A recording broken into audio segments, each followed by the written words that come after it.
C'est bon, attention là. C'est bon là. Avancez. C'est bon.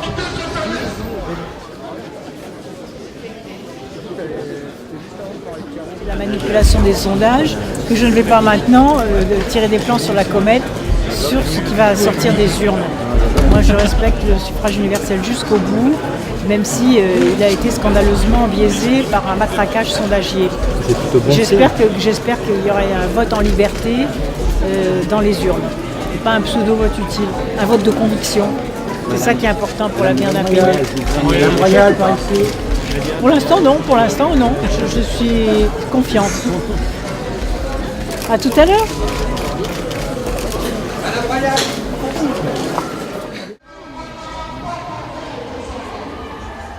On est sur un 38%, 32%. Bon, après voilà, après... François, 32 Martine. Franchement, j'ai pas envie de rentrer là-dedans. On va attendre les chiffres, mais ce genre de choses là, je vous dis que je le ferai pas, donc je vais pas le faire. Je suis pas un pro de l'arithmétique, Ça fait la même mais 34% Hollande. et Martine, ça doit faire du 33. Celui-là, ils sont très proches. Et Arnaud à 28, ouais. Arnaud à 28 là. Merci à vous. Au revoir. Ça donne un ordre avec Hollande-Aubry détaché et Arnaud Montebourg en troisième position. Voilà. C'est une surprise. C'est une surprise. Il a fait une bonne campagne et je pense qu'il recueille dans les urnes, si ce résultat devait se confirmer, le résultat d'une bonne campagne.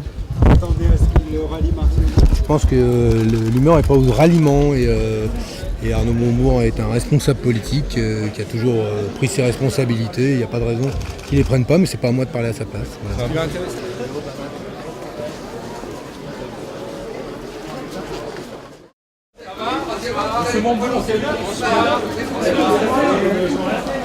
Bonsoir, salut. Ce soir, chacun doit savoir que ma détermination à poursuivre le combat pour les idées et les rêves que je porte, pour les solutions nouvelles que je veux mettre au pouvoir, est totale. Chacun a mesuré la puissance et la force du message politique qui m'a conduit aux portes du deuxième tour. En somme, la flamme de la Nouvelle-France ne s'éteindra pas. Vive la République, vive la 6e République, vive la France et vive la Nouvelle-France. Alors, vous allez vous rallier à qui? C'est pas le troisième homme. Monsieur, mais parlez-moi. Monsieur Hollande. Vous ralliez qui, monsieur Hollande? Ça y est, voilà. Une réaction, s'il vous plaît, monsieur Montebourg. Martine Aubry est en train de répéter la danse du Montebourg. C'est une sorte de danse du ventre pour séduire votre électorat. Non, mais c'est pour ça Il faut qu'elle apprenne à faire le bon bourguignon. Ah oui, le bon bourguignon, c'est la. Vous le savez, Attention, je vais tomber.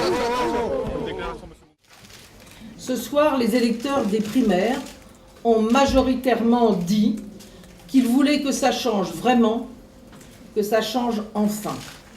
Au second tour, je porterai ce changement de fond et sur cette base, en rassemblant tous ceux qui veulent véritablement changer notre pays, et je crois être bien placé pour ce rassemblement, je battrai M. Sarkozy en 2012.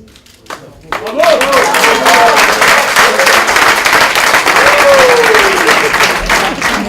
Merci d'avoir été là. Vous êtes deuxième, on a le sentiment que vous avez gagné. On n'a pas perdu. Oui, mais on a le sentiment que vous avez tellement eu l'impression qu'on n'allait pas gagner que brutalement vous découvrez que ce qu'on dit plus ou moins peut-être vrai. Voilà. Vous avez lancé un regard. 31 contre 38. Totalement jouable. Quand je vois que François Hollande est soutenu d'emblée par Manuel Valls, je me demande comment Arnaud Montebourg, qui n'a pas arrêté de taper sur Manuel, va le prendre.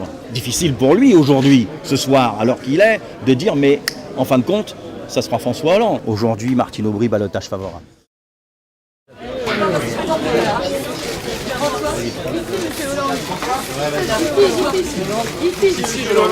Voilà.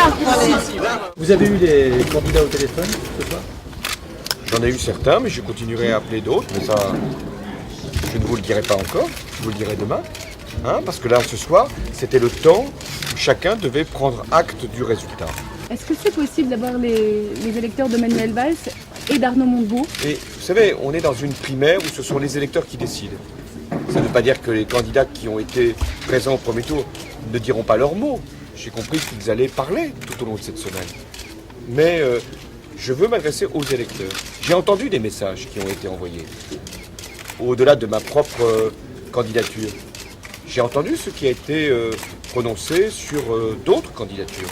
Et donc c'est mon devoir d'essayer aussi de capter ces messages-là pour enrichir encore ma propre démonstration. Merci à tous et à bientôt.